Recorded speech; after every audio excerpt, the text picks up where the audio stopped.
तो आज इस वीडियो में हम बात करेंगे विटामिन के बारे में। विटामिन क्या होते हैं, उनके टाइप क्या होते हैं, जो कि बहुत ही इंपॉर्टेंट टॉपिक रहने वाला है सेकंड सेम बीएससी नर्सिंग का, जिनके एग्जाम भी है 1.5 महीने के अंदर अंदर डेट आ चुकी है। सितंबर के फर्स्ट वीक में आपका पेपर भी है। तो शुरुआत करते हैं कि विटामिन की डेफिनेशन से। तो देखो, विटामिन जो है उसका नाम का मतलब क्या होता है, इससे अगर मैं बात करूं तो विटामिन का मतलब होता है विटामिन प्लस एमाइन। अब ऐसा क्यों? तो ऐसा इसलिए कि जो पहले डिस्कवरी हुई थी, यानी कि इनिशियली जो थे वो बी कॉम्प्लेक्स डिस्कवर्ड हुए थे, तो साइंटिस्ट को लगा कि जितने भी विटामिन हैं उन सभी के अंदर ही क्या होगा, एमाइन होगा। और उनको लगा एमाइन होगा, तो उन्होंने सभी को नाम दे दिया विटामिन, जिसमें वाइटा का मतलब तो था लाइफ। लेटिन के अंदर वाइटा का मतलब होता है लाइफ, और एमाइन का मतलब था A nitrogen containing chemical substance. तो शुरुआत में क्या किया उन्होंने, विटामिन के नाम के आगे ई लगा दिया। एस की जगह पहले यहाँ पे ई लगा हुआ होता था, लेकिन जब पता चला कि यहाँ पे एमाइन सिर्फ बी कॉम्प्लेक्स में होता है, तब इन्होंने ई हटा दिया और एस को ऐड कर दिया, यानी एमाइन को कर दिया विटामिन। तो कुछ इस तरीके से इनिशियली विटामिन की डिस्कवरी हुई। और विटामिन की डिस्कवरी करने का सबसे बड़ा जो हाथ था, या जो सबसे बड़ा श्रेय जाता है अचीवमेंट का, वो जाता है कश्मीर फंक को। किसको? कश्मीर फंक को, कश्मीर फंक को, जिन्होंने 1912 के अंदर शुरुआत करी थी इस चीज की, विटामिन के ऊपर स्टडी करने की या उनको खोजने की। हालांकि इनिशियली कुछ बुक्स ऐसे भी कहती है कि 1897 यानी कि 1897 के अंदर ही इन्होंने शुरू कर दिया था कि भाई रिसर्च ऑन विटामिन, बट 1912 आते आते इनकी रिसर्च जो थी वो पब्लिश होनी शुरू हो गई थी।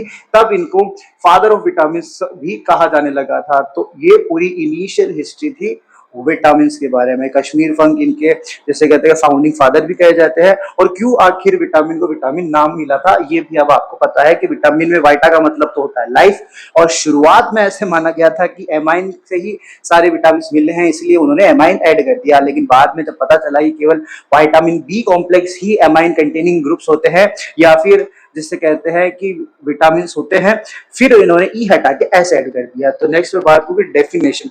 डेफिनेशन क्या होती है विटामिन की? तो नॉर्मल सी डेफिनेशन होती है कि विटामिन आर ऑर्गेनिक माइक्रोन्यूट्रिएंट्स। अब यहाँ पे समझना, ऑर्गेनिक का मतलब होता है कि इनके जो केमिकल स्ट्रक्चर है उसमें आपको कार्बन देखने के लिए मिलेगा, यानी कि vitamin are organic micronutrients. Micronutrients का मतलब होता है ऐसे न्यूट्रिएंट्स जो हमें ह्यूमन बॉडी को चलाने के लिए कम मात्रा के अंदर चाहिए। तो वापस अगर पढ़े, vitamins are organic micronutrients that are required in small amount, आ गया micronutrient small amount, but are very essential for body's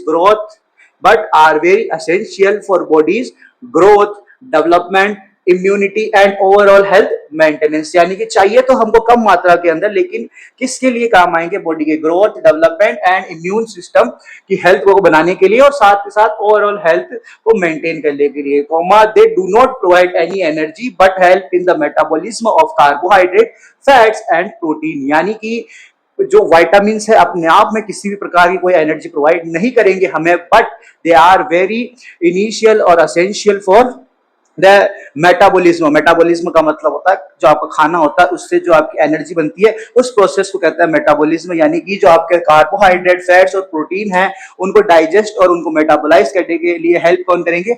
अलग अलग विटामिन। तो ये पूरी डेफिनेशन होती है, जिसको आप लिख सकते हैं, पॉज करके स्क्रीनशॉट लेके लिख सकते हैं। बहुत easy to understand and easy to remaining, या फिर इजी टू याद करने वाली ये एक आपके लिए डेफिनेशन हो गई। फिर मैं बात करूं टाइप के अंदर, तो टाइप के अंदर अगर मैं बात करूं तो सबसे पहला टाइप निकल के आता है fat soluble vitamin, and second आता है water soluble vitamin. Fat soluble का मतलब क्या होता है? आप देखो यहाँ पे सोल्यूबल का मतलब होता है घुलनशील। क्या होता है? घुलनशील का मतलब है कि वो आपकी बॉडी के अंदर किस तरीके से डाइजेस्ट होता है, या फिर किस तरीके से आपकी बॉडी के अंदर खुलता है। तो जो फैट सोल्यूबल विटामिन होते हैं वो तो किसके साथ सोल्यूबल होते हैं? फैट के साथ। और फैट के साथ मतलब जब फैट डाइजेस्ट होगा तो उसके साथ क्या आ जाएंगे? Fat soluble vitamin. और जब फैट के साथ आएंगे तो उनकी जो लाइफ है बॉडी के अंदर, या लाइफ स्टाइल है बॉडी के अंदर, बॉडी के रहने की ड्यूरेशन है वो ज्यादा होगी, क्योंकि फैट जो हमारी बॉडी के अंदर है वो स्लो बर्न होता है। भाई चर्बी जो है हमारी बॉडी के अंदर है वो स्लो बर्न होती है, और ये जो विटामिन है फैट सोल्यूबल विटामिन से फैट के साथ मिलके आते हैं, इसका मतलब ये हमारी बॉडी के अंदर ज्यादा देर रहेंगे, हमारी बॉडी के अंदर ज्यादा देर रहेंगे। नेक्स्ट में बात करूं वाटर सोल्यूबल विटामिन की, तो ये ऐसे विटामिन होते हैं जो किसके साथ सोल्यूबल होते हैं, हमारी बॉडी के लिक्विड के साथ, लिक्विड पार्ट के साथ या वाटरी कंटेंट के साथ। यानी कि ये विटामिन हमारी बॉडी के अंदर जैसे ही आते हैं वैसे ही बाहर भी निकल जाते हैं। क्यों? क्योंकि जो वाटर कंटेंट है हमारी बॉडी के अंदर वो रेगुलर बाहर चलता रहता है, चाहे वो यूरिन हो, चाहे वो स्वेटिंग हो, चाहे वो स्पीटिंग हो। यानी कि इन वाटर सोल्यूबल विटामिन की जो क्वांटिटी है वो हमेशा बाहर निकलती रहती है, और इनकी जो शेल्फ लाइफ है हमारी बॉडी के अंदर वो फैट सोल्यूबल के मुकाबले कम रहती है। यानी कि हमें रेगुलर डाइट में किसको खाना पड़ता है, वाटर सोल्यूबल विटामिन को, और हम फैट सोल्यूबल विटामिन को वीकली या फिर 15 दिनों में एक बार भी खा सकते हैं अगर हमारी बॉडी के अंदर अच्छी क्वांटिटी के अंदर फैट है। तो ये कुछ होता है introduction, definition and types of fat soluble vitamin. Next video में हम देखेंगे कि वाटर सोल्यूबल विटामिन क्या होते हैं और फैट सोल्यूबल विटामिन क्या होते हैं।